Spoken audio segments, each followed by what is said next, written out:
किन जगहों पे बने? श्री राम जन्मभूमि प्राण प्रतिष्ठा कार्यक्रम को लेकर श्री राम जन्मभूमि तीर्थ क्षेत्र ट्रस्ट के द्वारा जो हमारे आगंतुक यानी जो भक्त आएंगे आमंत्रण पर, उनकी आवास, उनके भोजन आदि के प्रबंध के लिए यहाँ पर टीन सिटी का निर्माण हो रहा है। क्योंकि जनवरी का माह रहेगा और इस जनवरी के माह में जो है व्यापक ठंड का एहसास होगा, तो इसलिए जो है तीर्थ क्षेत्र ट्रस्ट ने निर्णय लिया कि हम लगभग 15 से 20 हजार लोगों के निवास की व्यवस्था जो है श्री अयोध्या जी में करें, और इसके लिए 3 जगह पर हमने इसको चयन किया। एक तो कार सेवकपुरम में, जहां पर 1000 से 1200 लोग रहेंगे, रुकेंगे, और इसी प्रकार से लगभग 12 से 1500 लोग जो है श्री मणिराम दास छावनी के प्राकृतिक एवं योग चिकित्सालय में, वहां का प्रांगण होगा, जो हमारे श्री राम जन्मभूमि तीर्थ क्षेत्र न्यास ट्रस्ट के अध्यक्ष हैं परम पूज्य नृत्य गोपाल दास जी महाराज, उनका स्थान। तीसरा जो है वो तीर्थ क्षेत्रपुरम है, जो मणि पर्वत स्थान है, विद्याकुंड का क्षेत्र वहां पर है। वहां पर लगभग 15,000 लोगों को निवास दिया जाएगा। इस तीन जो सिटी है, इसमें किसी में 3 लोगों को रुकने की व्यवस्था होगी, अलग अलग कमरे हैं। किसी पर जो है 15-15 बेड, 14-14 बेड हैं, जिसमें रजाई है, गद्दा है, तकिया है। इस प्रकार से उसको सुसज्जित किया गया है। 4000 संतों के लिए व्यवस्था की गई है। इसके अलावा जो सदगृहस्थ आएंगे वो 3000, 3500, उनकी व्यवस्था भी वर्तमान में 22 तारीख को रहेगी। लेकिन 22 तारीख के बाद भी जब आना लोग प्रारंभ करेंगे तो उनको अयोध्या जी में निवास की व्यवस्था मिलनी चाहिए, भोजन भी मिलना चाहिए। हमारे श्री राम जन्मभूमि तीर्थ क्षेत्र ट्रस्ट के महासचिव आदरणीय चंपत राय जी ने पहले ही कहा है कि आने वाले भक्त जो हैं वह इस अभियान से, इस आंदोलन से और आज मंदिर निर्माण से व्यापक रूप से जुड़े हैं। वो आएंगे तो उनको आवास मिलना चाहिए, भोजन मिलना चाहिए, छत यानी मिलनी चाहिए, क्योंकि ठंड का माहौल रहेगा, ठंड का मौसम है और इसलिए चारों तरफ अलाव भी जले। तो इस प्रकार से ये व्यवस्थाएं की गई हैं और हम सब उसमें जो सहयोगी की भूमिका में है। एक बड़ी बात यह है कि बड़ा ही सुंदर और सुसज्जित तरीके से इन सिटीज को बनाया गया है, जिसमें सारी तरह की चीज़ों का इंतजाम है। अटैच टॉयलेट भी दी गई है उसमें वहीं पे साथ ही में। तो क्या कुछ चार्जेस वगैरह भी रहेंगे, क्योंकि इसमें भी कुछ खर्चे आएंगे? देखिए, श्री राम जन्मभूमि तीर्थ क्षेत्र ट्रस्ट के द्वारा जो 3 सेट बनाए गए हैं यानी सिटी बनाई गई है, उसमें किसी भी प्रकार से चार्ज नहीं लिया जा रहा है। सभी भक्त हैं और उन्होंने बहुत बड़ा अपना योगदान दिया इस मंदिर अभियान में। तो मुझे लगता है कि शुल्क लेकर जो है वह गलत होगा, और यह कार्यक्रम जो है वह उन्हीं का है, इसलिए उनको आने वाले लोगों को निःशुल्क सारी व्यवस्थाएं होंगी। अयोध्या जी में लगभग 40 से 45 स्थानों पर भोजन की व्यवस्थाएं होंगी, जिसमें चाय जलपान भी होगा, भोजन भी होगा। तो इस प्रकार से ये सारी व्यवस्थाएं जो है संस्थाओं के अनुसार चल रही हैं और बहुत से लोगों ने योगदान दिया है।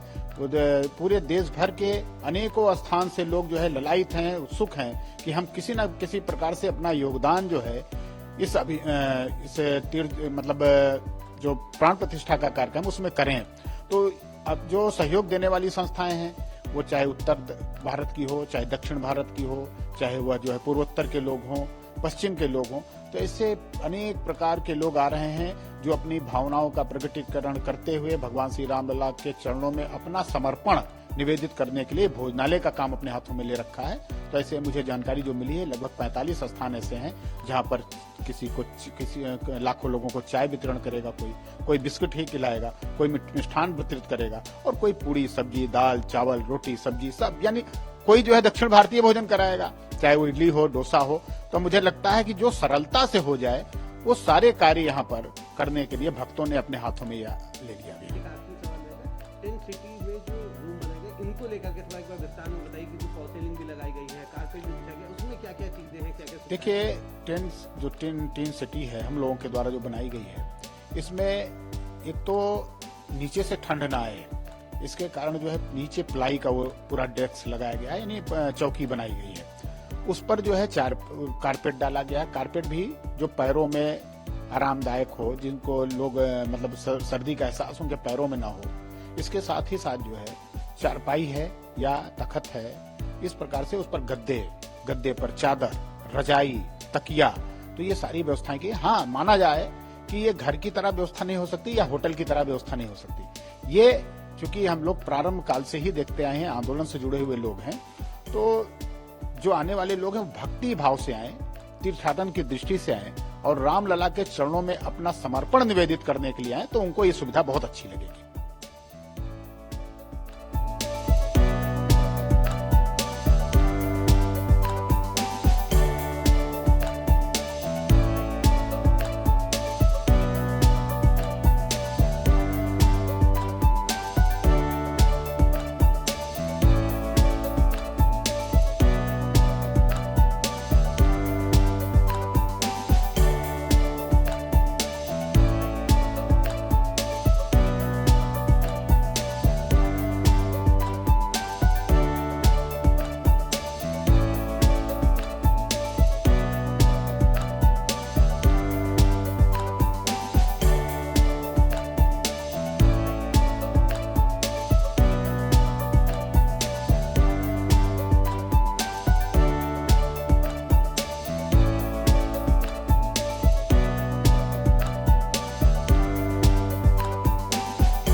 इस क्षेत्र में, जिसको हमने तीर्थ क्षेत्रपुरम नाम दिया है, लगभग 50 एकड़ जमीन पर 6 नगर बसाए गए हैं।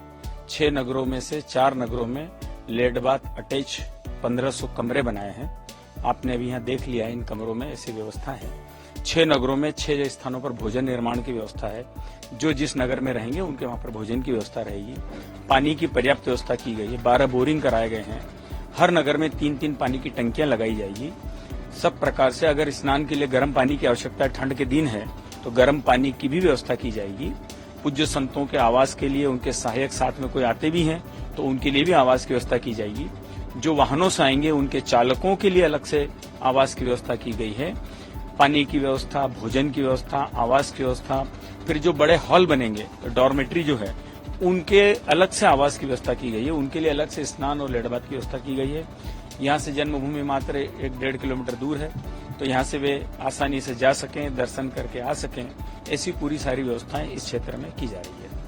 जैसे कि आपने बताया कि 6 नगरों बनाए गए, तो इन नगरों में प्रत्येक नगर में कितनी कैपेसिटी के कमरे हैं, कितने लोग इसमें रुक सकते हैं और कुल टोटल ऑल ओवर कितना है? हर नगर की अलग अलग क्षमता है। तो कहीं पर 900 कमरे हैं, कहीं 700 कमरे हैं। तो हमने जगह के हिसाब से नगर बनाए, स्थान के हिसाब से। लेकिन इन जो 4 नगर हैं, इन नगरों में 1500 कमरे हैं, तो करीब 5000 लोगों की व्यवस्था तो यहाँ है, जो 3-3 लोग ठहरेंगे। और बाकी जो है, हमने डॉर्मेट्री 2 नगर बड़े बनाए हैं, उनमें बाकी लोगों की व्यवस्था है। तो कुल मिलाकर फिर दूसरा इस तरफ बाईं तरफ जो सामने व्यवस्था है, ऐसा हमारा 15000 लोगों का यहाँ पर आवास की, भोजन की और सब प्रकार की व्यवस्थाओं की तैयारी है। अलग अलग जो BSNL है, आइडिया है, अलग प्रकार की जो मोबाइल कंपनी है, वो भी अपने टावर लगा रही है, क्योंकि इतने लोग आएंगे तो उनके मोबाइल हैंग ना हो, इसलिए वो भी अलग से व्यवस्थाएं की जा रही है। कब तक ये पूरा बनकर कंप्लीट हो जाएगा और कंप्लीट होने के बाद क्या कुछ इसका एक्सपीरियंस रहेगा? हम 5 जनवरी तक पूरा करने की हमारी पूरी तैयारी है। और उसके बाद में जो 22 जनवरी को जो प्राण प्रतिष्ठा महोत्सव में आने वाले हैं, तो उनकी सूची हमको प्राप्त हो जाएगी। तो हम उनके फिर आवास किसको किस कक्ष में ठहरना है, उसकी भी हम योजना बना देंगे, ताकि किसी को भी कहीं आने के बाद किसी प्रकार की परेशानी, असुविधा न हो। वहां पर हमारा जो केंद्रीय कार्यालय है, आते के साथ उनका स्वागत होगा। उनके लिए उनका जैसे ही नाम बताया जाएगा, उसके नाम के अनुसार यहाँ उनका कक्ष कौन सा है, तो हमारा कार्यकर्ता वहां से उनको लेकर आएगा और उस कक्ष में उनको ठहराएगा। और क्या व्यवस्थाएं आपके लिए है, वो व्यवस्था बता दी जाएगी। हर जो नगर है, उस नगर का अलग से कार्यालय भी होगा, ताकि उनको इतना पूरा फैला हुआ है, तो हर नगर के साथ कार्यकर्ताओं की एक टोली रहेगी, जो 24 घंटे वहीं रहेगी उसी नगर में। तो किसी भी प्रकार की किसी को कोई भी आवश्यकता है, तो तुरंत वहां पर कार्यालय पर जाकर बोलेंगे, तो उनको सहायता उपलब्ध हो जाएगी। मतलब ये कहना एक बड़ी चीज होगी, क्योंकि 15,000 कैपेसिटी के कमरे बना दिए गए हैं, लोग आएंगे, लेकिन उनके मैनेजमेंट के लिए भी उतनी ही बेहतर तरीके से व्यवस्था है। बिल्कुल, सभी जगह, हर नगर में हमने हर प्रकार की और हर एक नगर की व्यवस्थाएं बांटी है कि पानी की व्यवस्था ये देखेगा उस नगर में, भोजन की व्यवस्था ये देखेगा, आवास की व्यवस्था, स्वच्छता की व्यवस्था, सब प्रकार की व्यवस्था। चिकित्सालय भी बनाया है यहाँ पर। मान लो कोई का स्वास्थ्य ईश्वर करे न हो, लेकिन फिर भी हमने 20 बेड का चिकित्सालय बनाया है। वहाँ पर भी अलग से व्यवस्था की है, OPD की व्यवस्था की, डॉक्टर 24 घंटे यहाँ पर उपलब्ध रहेंगे, एम्बुलेंस रहेगी, वो भी हमने व्यवस्था की है। फायर की भी व्यवस्था की है कि ताकि अकस्मात किसी भी प्रकार की कोई कमी न रहे, उस दृष्टि से पार्किंग की व्यवस्था अलग से की गई है, ड्राइवरों के रहने की व्यवस्था अलग से की गई है। इसलिए हमने सब प्रकार की व्यवस्था की। आखिरी सवाल रहेगा, क्योंकि जिस तरह से इतनी बड़ी व्यवस्थाएं की गई, सारी चीजें मैनेजमेंट की गई, किस तरह का अनुभव है कि इतने बड़े ईश्वर ने आपको सौभाग्य दिया कि इतने बड़े काम में हम तो इसको ऐसा अनुभव कर रहे हैं जैसे राम जी जब 14 वर्षों के बाद आए थे, तब अयोध्यावासी कैसा अनुभव कर रहे थे, भारतवासी कैसा अनुभव कर रहे थे। तो ये हम सबका सौभाग्य है कि राम जी के इस आगमन में 500 वर्षों के 496 साल हो गए। तो वो तो 14 वर्षों के बाद आए थे, और अब राम जी 496 साल बाद आ रहे हैं।